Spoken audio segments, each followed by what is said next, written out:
Cancer. आप देख रहे हैं सनमार्ग लाइव न्यूज़। आँख हमारे शरीर का सबसे महत्वपूर्ण और सबसे कोमल अंग होता है। आज के भागम भाग वाली जिंदगी में हम आँखों पे विशेष तौर पर और विशेष तरीके से ध्यान नहीं रख पाते। हर साल 10 से 16 मार्च तक ग्लूकोमा वीक मनाया जाता है और आज इसी पे चर्चा करने के लिए हमारे साथ मौजूद है एएनसी आई हॉस्पिटल की ग्लूकोमा एक्सपर्ट रितिका शर्मा जी। आपका बहुत बहुत स्वागत है। Thank you. सबसे पहले हमारे दर्शकों को ये बताइए कि ग्लूकोमा एक्चुअली में होता क्या है। ग्लूकोमा आँख की आज के लिए अगर सोचे तो एक बहुत ही गंभीर बीमारी है। ये आज दुनिया में सबसे ज़्यादा इरिवर्सिबल ब्लाइंडनेस का कॉज सबसे ज़्यादा कॉमनली ग्लूकोमा की वजह से ही हो रहा है।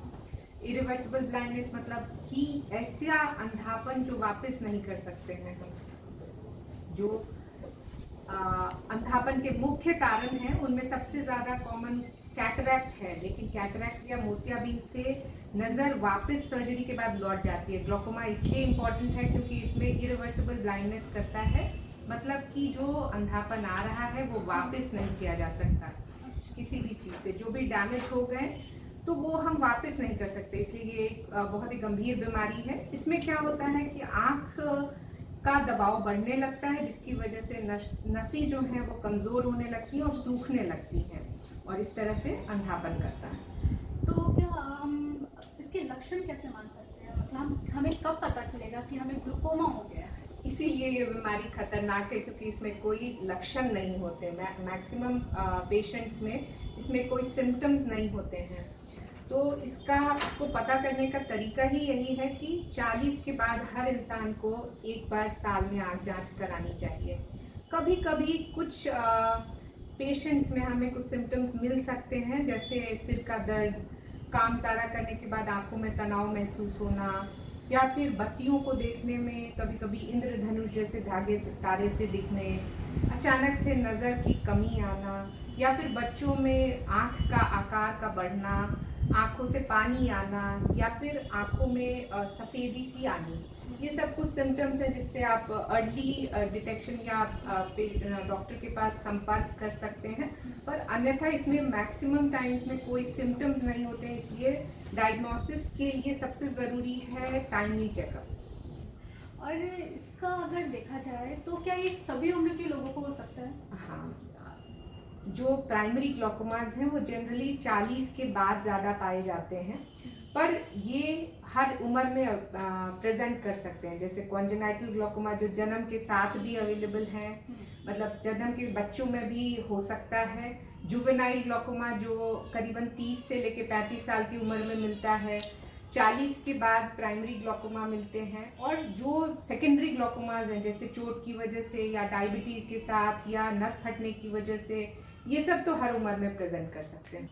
कई बार ग्लूकोमा को लेकर के ये कहा जाता है कि आंखों पे प्रेशर बन रहा है। अगर आपको कोई चीज़ देखने में अगर प्रेशर लगा रहे हैं तो वो ग्लूकोमा हो सकता है। क्या ये सच है? आँख एक बलून की स्ट्रक्चर की तरह मान लीजिए, ये हर तरफ से क्लोज्ड है, बस एक जगह खुली हुई है जहाँ से नस घुस रही है। ठीक है, तो इसको मेंटेन करने के लिए एक दबाव है, एक इंट्राओक्यूलर प्रेशर है, जो कि एक नॉर्मल मेंटेनेंस के लिए ज़रूरी है।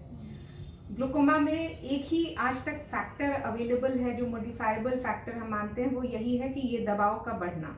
क्योंकि अगर ये बंद स्ट्रक्चर है और इसके अंदर का प्रेशर आप बढ़ाएंगे तो वो दबाव कहाँ डालेगा? वो जगह जहाँ पे वो खुला है, और खुला वहीं है जहाँ से नस घुस रही है। तो इसलिए ग्लूकोमा का मतलब दबाव नहीं है, दबाव का बढ़ना। जो नॉर्मल इंट्राओक्यूलर प्रेशर है वो अगर बढ़ रहा है तो वो नसों को डैमेज करेगा और ग्लूकोमा करेगा। पर कुछ लोगों में नॉर्मल प्रेशर के साथ भी ग्लूकोमा प्रेजेंट कर सकता है। ग्लूकोमा को जो रीसेंट एडवांसेस है, इनफैक्ट इसको एक डायबिटीज़ का ही टाइप माना जाता है।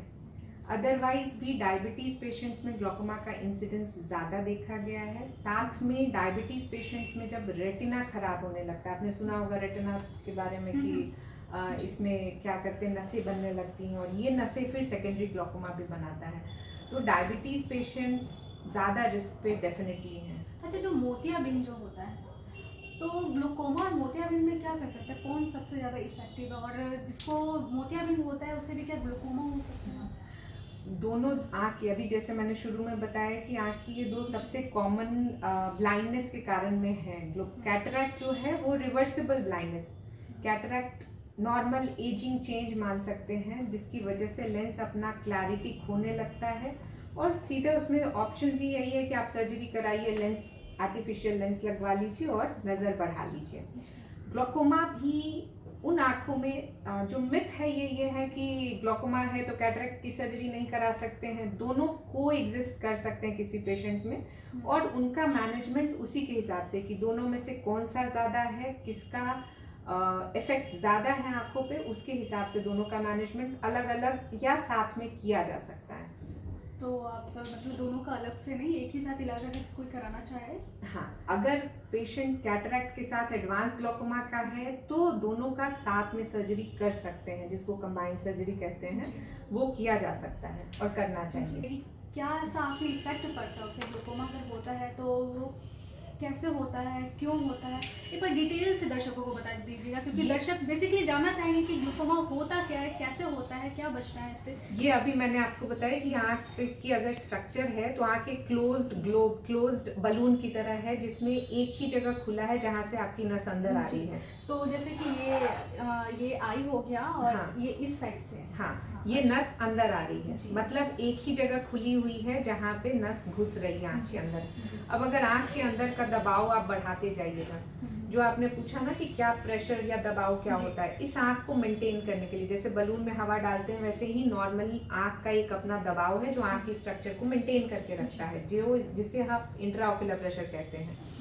अगर ये दबाव बढ़ेगा तो ये तो रिजिड स्ट्रक्चर्स हैं, वॉल्स हैं, दीवार हैं, ये इस पे कोई प्रेशर नहीं डाल सकेगा। प्रेशर कहाँ जाएगा? यहाँ जाएगा जहाँ से नस घुस रही है।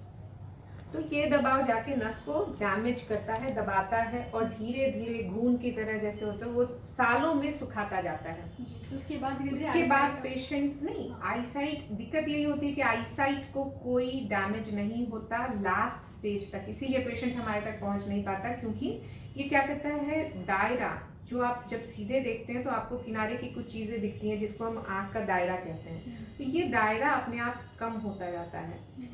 इतना स्लो होता है कि पेशेंट को कभी महसूस ही नहीं होता कि ये कोई चेंज है, कोई लक्षण भी नहीं, कोई भी लक्षण नहीं है, जो एक्सेप्ट जो मैंने आपको बताया कि कुछ पेशेंट्स में एंगल क्लोजर वाले पेशेंट्स में हेडेक का होना या फिर रंगीन रंगीन तारे दिखना, ये सब कभी कभार हो सकते हैं, अन्यथा मैक्सिमम पेशेंट्स में नहीं होते। तो अभी ग्लूकोमा वीक चल रहा है, तो आप दर्शकों को अपने तरीके तरफ से कोई अगर मैसेज देना चाहें? हाँ, डेफिनेटली पटना में के दर्शकों के लिए, बिहार के दर्शकों के लिए स्पेशल मैसेज रहेगा कि प्लीज़ अपनी आँखें आके चेक करवाएं। 40 के बाद वाले मरीज तो ज़रूर आएँ, साल में एक बार ज़रूर आँख चेक कराएं, और उससे पहले भी लोगों को साल में एक बार या 2 साल में एक बार आँख चेक कराना चाहिए। जिनको भी हाई रिस्क पेशेंट्स मानते हैं हम, जैसे कि चोट वाली आँख, diabetes, blood pressure, obstructive sleep apnoea, thyroid patients, trauma patients, या जो लोग स्टेरॉइड पे हैं, उन सभी को आँख की जांच ज़्यादा फ्रीक्वेंटली करानी चाहिए। तो मेरे साथ मौजूद थी ग्लूकोमा एक्सपर्ट रितिका शर्मा जी, और इन्होंने हमें ग्लूकोमा के बारे में बताया कि ग्लूकोमा के कोई लक्षण नहीं होते, ये कभी भी किसी भी एज ग्रुप को हो सकता है। हाँ, लेकिन जो 40 के बाद का जो एज होता है उसमें इसके ज़्यादा लक्षण पाए जाते हैं। तो हमें करना ये होगा कि हमें हर साल कम से कम एक बार जाकर के डॉक्टर से मिलना होगा और अपनी आंखों का चेकअप कराना पड़ेगा, क्योंकि भागम भाग वाली ज़िंदगी में हम अपनी आंखों का विशेष तौर पर ध्यान नहीं रख पाते। तो हमें डॉक्टर के पास जाकर के ये दिखाना बहुत ज़रूरी है कि हमें आई में कुछ प्रॉब्लम तो नहीं, क्योंकि अचानक से अगर बीमारी बढ़ जाए तो काफ़ी दिक्कतों का सामना करना पड़ता है। ग्लूकोमा वीक चल रहा है और मैं आपको बता रही थी कि आंखों की कैसे देखभाल की जाए और आंखों को कैसे सुरक्षित रखा जाए। तो और इसी में बात करने के लिए हमारे साथ मौजूद है ASG आई हॉस्पिटल के डॉक्टर शशि शेखर सिंह। आपका बहुत बहुत स्वागत है। ये यहाँ के रेटिना स्पेशलिस्ट है। तो आप पहले तो ये मुझे बताइए कि रेटिनल डिटैचमेंट जो होता है वो क्या है? रेटिनल डिटैचमेंट, जिसे हम कई शब्दों से जानते हैं, आँखों के पर्दे का उखड़ना या आँखों के पर्दे का गिरना, ये एक आँख के पर्दे की बीमारी है जिसमें हमारे आँख का जो पर्दा होता है उसके 10 परत होते हैं। दसों परतों के बीच में कनेक्शंस होते हैं जिससे नज़र की प्रक्रिया बनती है। रेटिनल डिटैचमेंट, जिसे आंखों के पर्दे का उखड़ना या गिरना कहते हैं, उसमें पर्दे के दो परत के बीच में से पानी घुस जाता है और पर्दा उखड़ जाता है। ये पानी यूजुअली आँख के अंदर जो तरल पदार्थ होता है, जेली जिसे विट्रियस कहते हैं, वो जब लिक्विफाई होकर के आँख के पर्दे में कहीं कोई छेद हो, उसके द्वारा वो आँख के पर्दे के अंदर घुस के उसके दो परतों को उखाड़ देता है, जिससे आँख के पर्दे के जो बीच लेयर्स के बीच के कनेक्शन होते हैं वो डिसरप्ट हो जाते हैं, जिससे हमारी नज़र की प्रक्रिया डैमेज हो जाती है।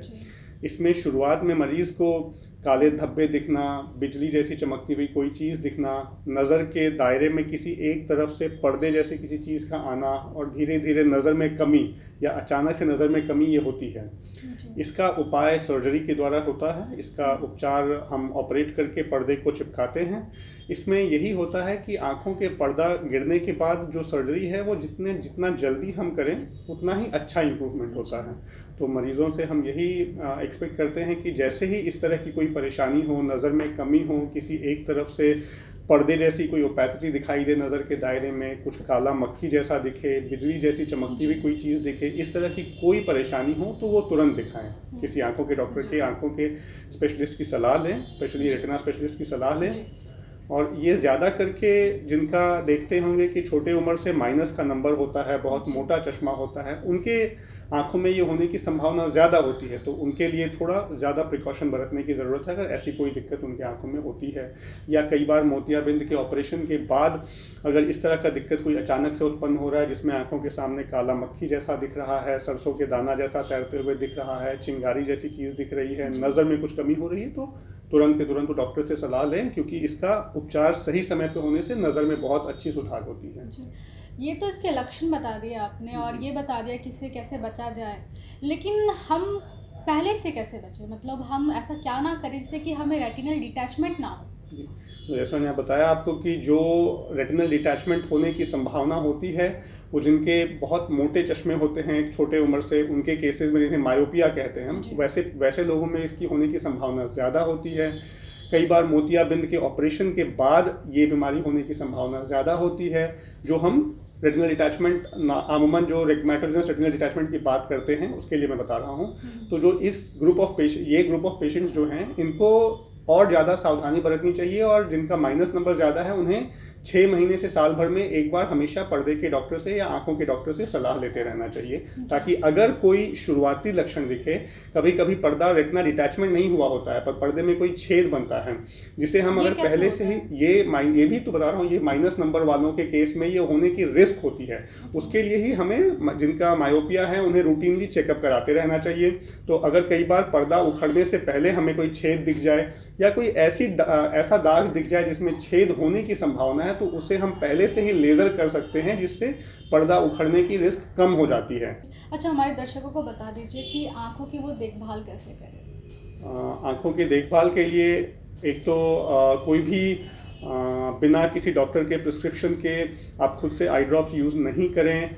अगर आप 40 साल के ऊपर के उम्र के हैं तो एक बार आंखों के डॉक्टर की सलाह लें। अगर आप डायबिटिक हैं, डायबिटिक्स में आंखों के पर्दे में स्पेशली डायबिटिक रेटिनोपैथी बीमारी की बहुत ज़्यादा रिस्क होती है, तो अगर आप डायबिटिक हैं तो एक बार आंखों के पर्दे का चेकअप आंखों के डॉक्टर से अवश्य कराएं। उसके बाद जैसे आपको डॉक्टर बताते हैं, अगर कोई दिक्कत नहीं है तो आपको बताएंगे 6 महीने से साल भर में फॉलोअप करने के लिए। अगर कोई दिक्कत है तो उसके लिए डायबिटीज़ कंट्रोल रखना या और कोई इलाज की ज़रूरत है तो वो सलाह को आप फॉलो करें। डॉक्टर संजय सिन्हा, फेको एवं रिफ्लेक्टिव सर्जन, तो हम इनसे बात करेंगे और जानेंगे कि क्यों लेसिक सर्जरी क्या है। लेसिक सर्जरी एक मोस्ट एडवांस टेक्नोलॉजी है जो हमारे जो युवा वर्ग के लोग हैं, खास करके लड़के लड़कियां, जिनके विभिन्न कार्यों में जो चश्मा लगाने में जो दिक्कतें होती है उसको हटाने की प्रक्रिया को लेसिक बोलते हैं। बेसिकली पर्पस इसका एक ही है कि जो लोग चश्मा लगाते हैं और चश्मे से जो कई तरह की दिक्कतें होती हैं, जैसे कि बिना चश्मे के उनको दिखाई कम देता है, चश्मे के साथ ड्राइविंग में दिक्कत होती है, चश्मे के साथ फॉगिंग वेदर कंडीशन में दिक्कत होती है, वो सब दिक्कतों से लेसिक से मुक्ति मिल जाती है और चश्मा हट जाता है। ये एक परमानेंट प्रोसेस है जो हमेशा के लिए ही मतलब अगर कारगर किसी हो ने भी जाती अगर क्यूलेसिक सर्जरी अगर कराया है तो उसके बाद उसे चश्मे पहनने की ज़रूरत नहीं है। नहीं पड़ती है, उसमें जी। चश्मे की जरूरत नहीं तो पड़ती। अगर कोई पेशेंट अगर क्यूलेसिक सर्जरी कराना चाहे तो उसे कितना समय लगेगा इसके लिए? क्योंकि सर्जरी कराने में तो 10 से 12 मिनट का समय लगता है और एक साथ दोनों ही आँख में होती है, ठीक जी। है। और उसके बाद मरीज उस दिन रेस्ट करके दूसरे दिन से अपने नॉर्मल जो भी दिनचर्या का उसका काम है वो सारे काम इंक्लूडिंग पढ़ाई लिखाई से लेकर के मोबाइल ऑपरेट करना तक सब कुछ दूसरे दिन से कर सकते हैं और ये हार्डली 10 से 15 मिनट की सर्जरी होती है। जी। तो क्या इसमें कोई एज ग्रुप भी होता है? मतलब तो ये कोई लिमिटेड एज के लोगों के लिए हो सकता है या फिर बच्चे तो नहीं करा पाएंगे और ऐसा कुछ है हाँ, इसमें? एक तरह का एज लिमिटेशन तो है इसमें, जी। इसलिए कि जो आँखों का पावर होता है वो समय के साथ, उम्र के साथ बदलता है। जी। एक स्थिति ऐसी आती है जब शरीर की बढ़त रुक जाती है और आँखों में पावर का बदलना रुक जाता है, जो मोस्टली हम लोग 18 ईयर्स प्लस उसको बोलते हैं। 18 के ऊपर के चीज़ों को हम लोग उम्र के जो बच्चे हैं या बच्चियाँ उनको हम लोग लेसिक के लिए कंसीडर करते हैं। अपर एज लिमिट तो कुछ भी नहीं है, फिर भी एक 40 ईयर्स तक का अपर एज लिमिट माना जाता है, क्योंकि उसके बाद लोगों को, अधिकतर लोगों को नज़दीक का चश्मा लग ही जाता है। इसलिए एक ऑलमोस्ट ग्रॉसली अगर देखा जाए तो 18 से लेकर के 40 साल की उम्र तक के लोगों को आइडियल एज होता है लेसिक कराने के लिए। आपका बहुत बहुत धन्यवाद। आपने बहुत सारी जानकारी दी हमारे दर्शकों को और आशा करती हूँ कि उन्हें ये प्रोग्राम पसंद आया होगा और आपको ये प्रोग्राम कैसा लगा। और अभी ग्लूकोमा वीक चल रहा है और ग्लूकोमा वीक में क्या होता है कि ग्लूकोमा एक तरीके की बीमारी है जिसमें कि आप अंधापन की इसमें शिकायत आ जाती है, उसके कोई लक्षण नहीं होते। तो आपको हर साल कम से कम एक बार जाके डॉक्टर से मिलना चाहिए, आपको अपना आई चेकअप कराना चाहिए कि आपको आने वाले समय में कोई दिक्कत ना हो। और कैसा लगा आपको ये जानकारी, आपको कितनी अच्छी लगी, ये हमारे कमेंट बॉक्स में करके बताइए। हमारे चैनल को सब्सक्राइब कीजिए और बने रहिए मेरे साथ। मैं नैन्सी, नमस्कार।